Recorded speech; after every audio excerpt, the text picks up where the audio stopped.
Title cards are one of the most underutilized tools in film. You might have never even thought about how impactful they can be because they're usually just thrown into the start of the movie. In modern movies, it's usually just some big epic text placed on screen directly before or after the intro, almost more being used like the film's logo than an actual sequence of the movie. And old movies often just place the title with the credits right at the start of the movie before anything's even happened. But even then, they'd sometimes get a little bit creative with it. Or even jump scare you in a non-horror movie. But as directors started taking more and more liberties with their use of title cards, I've come to realize how effective they can be when there's an actual point to it, like when they use it to scare you.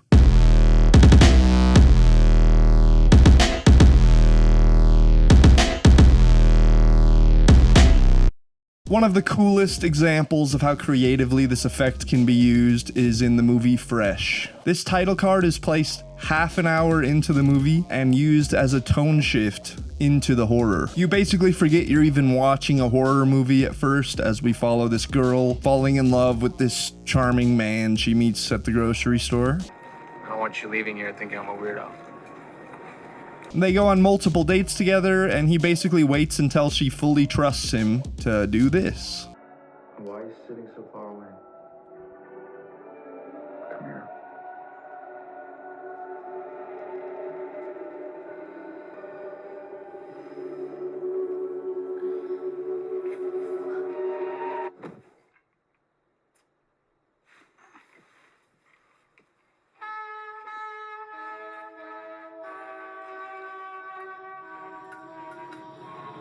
That's spooky. And really good proof of how effective the title card can be. And you could probably even guess where the movie goes from there. The 2009 version of Friday the 13th also has a drawn out period of time before the title card, and also has a cool reason for doing it. The movie starts with the credits, and then we're introduced to our Crystal Lake campers, who you can just easily assume to be the main characters of the movie, until they each get killed off one by one during the first 20 minutes, until there's no one left. And then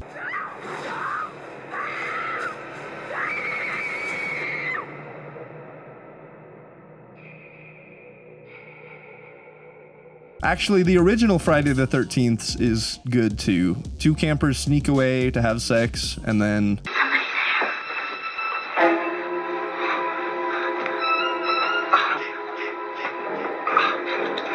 we weren't doing anything, we were just messing around.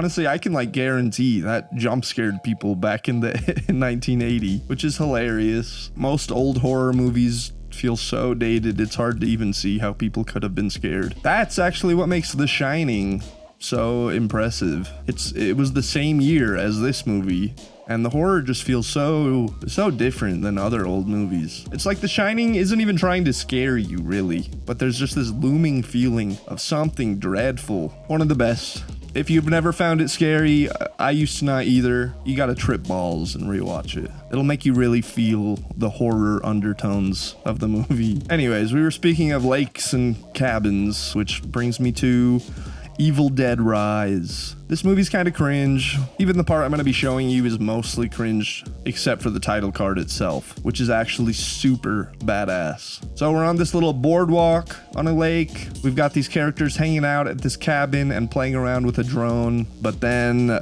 one of the girls is actually a zombie. I don't know. Like I said, it's not a very good movie until this happens.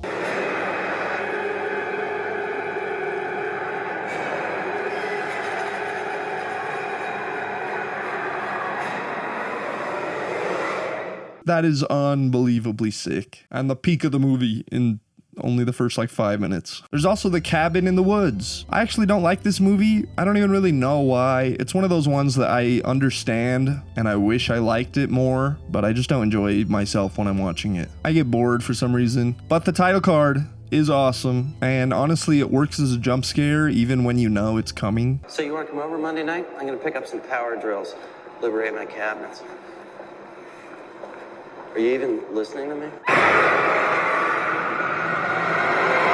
Yeah, that's well done enough to be one of the best, even though it's also a direct reference, actually, to an even better one, and one of my favorite movies ever, Funny Games. Such an underrated horror movie. It's so good. I don't want to spoil anything, but there is even a fourth wall break in this movie that's mind-blowing and scary at the same time. Awesome movie. And this title card gets you in the mood perfectly. This family is just peacefully driving home, listening to classical music, and then... Hey, hands off! Hey, no! Just listen.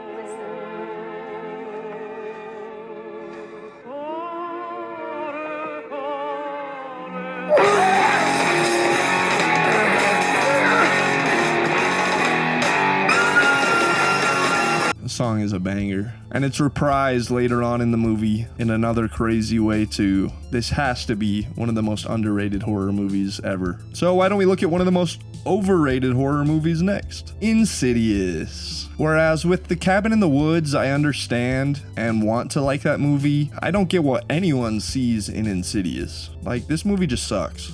What's supposed to be the scary climax of the movie just makes me laugh. That's just Darth Maul, bro. It's not scary. Oh, whatever. The title card is sick. It happens right at the start of the movie. This creepy face followed by... Yeah, it's just a logo basically, but I love the way it's flickering. It looks so good. And also the creepy face right before it is literally scarier than anything else that happens in the rest of the movie. Here's another really cool one, despite also kind of just being the logo at the start of the movie. All the boys love Mandy Lane.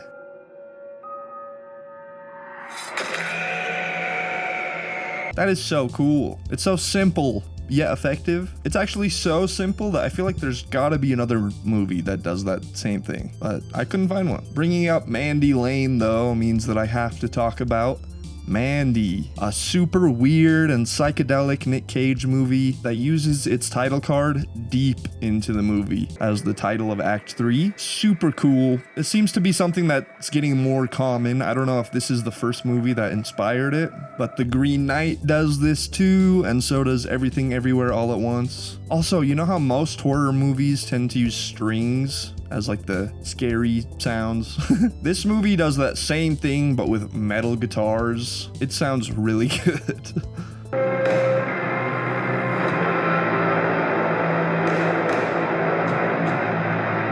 That's something that I think needs to get experimented with more, because so many horror soundtracks are not very distinguishable from each other. By the way, this guy reminds me of something from Cuphead. I don't remember what, but I'll find it when I'm editing. On to The Final Destination, which is actually the fourth Final Destination movie. By the way, that shit is so annoying. How often studios will decide that one of the random sequels needs an entirely different naming convention, and it's made even more annoying with how often they just go right back to the to the previous naming convention after doing that. It's Final Destination 1, Final Destination 2, Final Destination 3, and then The Final Destination, then Final Destination 5, and the newest one is Final Destination Bloodlines. And I'm sure if they make another, it'll just be Final Destination 7. I could make an entire video about stupid movie series doing that.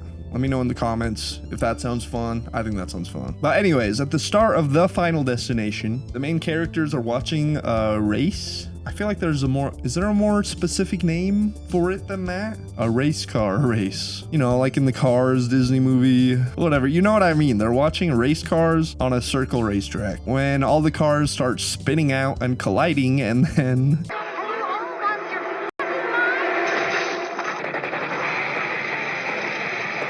I love the framing of that as it happens. You can tell it's coming, but it still just works. And then the title card hits, and the credit sequence is 1.5 minutes long. It feels like you're watching the opening theme in a TV show, which also reminds me of House of a Thousand Corpses. Nothing too crazy with that title card, but I want to give it a quick shout out because it has an almost TV theme song intro as well. Plus, that's one of the sickest horror movies. I love it. Let me know what cool title cards I miss, even if they're not from horror movies. I scoured like hundreds of horror movies for this, including ones I haven't seen, and honestly, most are just basically a logo with some music or part of the credits. But that's part of what makes the actual creative ones really hit different, and I'm sure there is a lot of cool ones I couldn't find. I love Halloween, and I love horror movies, and I want to get at least one more Halloween-themed video out this month. So hopefully you enjoyed this one and are excited for another. Thanks for watching. Like and subscribe, and I'll see you next time.